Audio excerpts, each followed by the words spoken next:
Welcome to English Language Academy, the mystery box challenge that changed my life forever. I never expected a simple cardboard box to change my life. It all started on a lazy Saturday afternoon. My name is Ethan, a regular 20-year-old with nothing extraordinary about my life. I lived in a small town, spent most of my time scrolling through social media, and dreamt of adventures that never seemed to come my way. Until that day, the arrival of the box. It was around 2 p.m. when the doorbell rang. I opened the door to find a package sitting on the porch. No delivery truck, no mailman in sight. The box was plain brown, about the size of a microwave oven. My name was written on it in bold black letters. No address, no sender information, just Ethan. Curious, I brought it inside. There was a note taped to the top. Congratulations. You've been chosen for the Mystery Box Challenge. Follow the instructions inside and prepare for the adventure of a lifetime. But beware, this is not for the faint-hearted. I couldn't help but laugh. It had to be some kind of prank, but there was no harm in opening it, right? The first task inside the box was a smaller envelope marked Open Me. The envelope contained a piece of paper and a key. The note read, "Your journey begins now. Use this key to open locker number 217 at the old train station. Be there by 4 p.m. sharp, or the challenge ends." The old train station had been abandoned for years. It was a creepy place people avoided after dark. But something about the note intrigued me.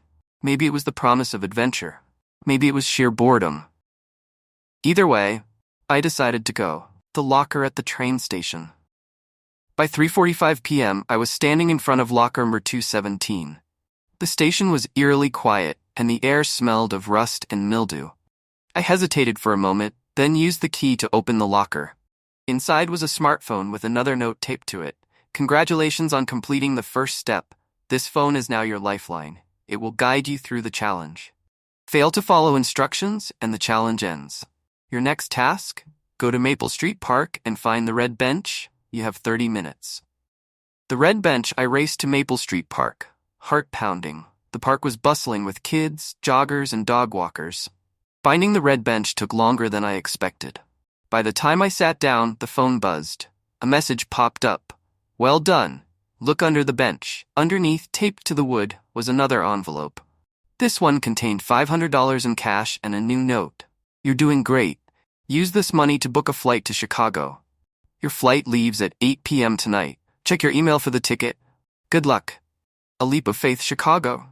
I had never been on a plane before. The idea both thrilled and terrified me. But the ticket was real, and so was the money.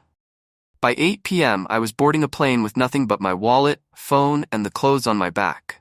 The flight was smooth, but my mind raced with questions. Who was behind this? What was the purpose of the challenge? And most importantly, what awaited me in Chicago?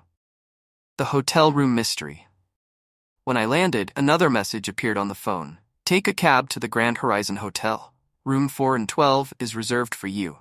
Check in under the name Alex Carter. Sure enough, the reservation was legit. Room 412 was a modest but cozy room with a single bed, a desk, and a TV. On the desk was another box, smaller this time. Inside, I found a pair of sunglasses and a note. Wear these tomorrow at Millennium Park. Sit by the fountain at 10 a.m. Someone will approach you. The stranger at the fountain. The next morning, I followed the instructions. Millennium Park was beautiful, but I barely noticed. I sat by the fountain, sunglasses on, feeling a mix of excitement and nervousness. At exactly 10:05 a.m., a man in a gray suit sat next to me. He handed me a folder without a word and walked away. The folder contained a map of the city and a new note. Find the hidden room in the underground tunnels marked on this map. Your next clue awaits. The underground adventure. The tunnels were dark, damp, and endless. I used the map to navigate, my heart pounding with every step. Finally, I found a hidden door with a keypad. The note hadn't given a code, but the phone buzzed with a message. The code is 0428. Inside, the room was filled with shelves of books, old gadgets, and another box. This time, it contained a video message from a woman. Ethan, you've made it far. Not many do. This challenge isn't just about solving puzzles. It's about discovering who you truly are. Keep going. Your next task will take you to the Art Institute of Chicago. Look for a painting called The Red Path. The Red Path revelation. At the Art Institute, I found The Red Path, A stunning painting of a winding trail through a forest. Standing in front of it, I felt a strange sense of peace. The phone buzzed again. Do you see it? This painting holds the key to your final task. Follow the red path in your life. Trust your instincts. The note didn't make sense at first, but I knew the journey wasn't over. The final challenge. The phone's GPS led me to a rooftop in the heart of the city. As I stepped onto the roof, a group of people clapped and cheered. A man stepped forward and shook my hand. Ethan, welcome to the team. This challenge was our way of finding someone like you, brave, curious, and determined. We're part of an organization that helps people unlock their potential. Are you ready for the next chapter? A new beginning. That day, my life changed forever. The Mystery Box Challenge wasn't just about solving riddles or following clues. It was about stepping out of my comfort zone and embracing the unknown. I didn't just find adventure, I found a purpose.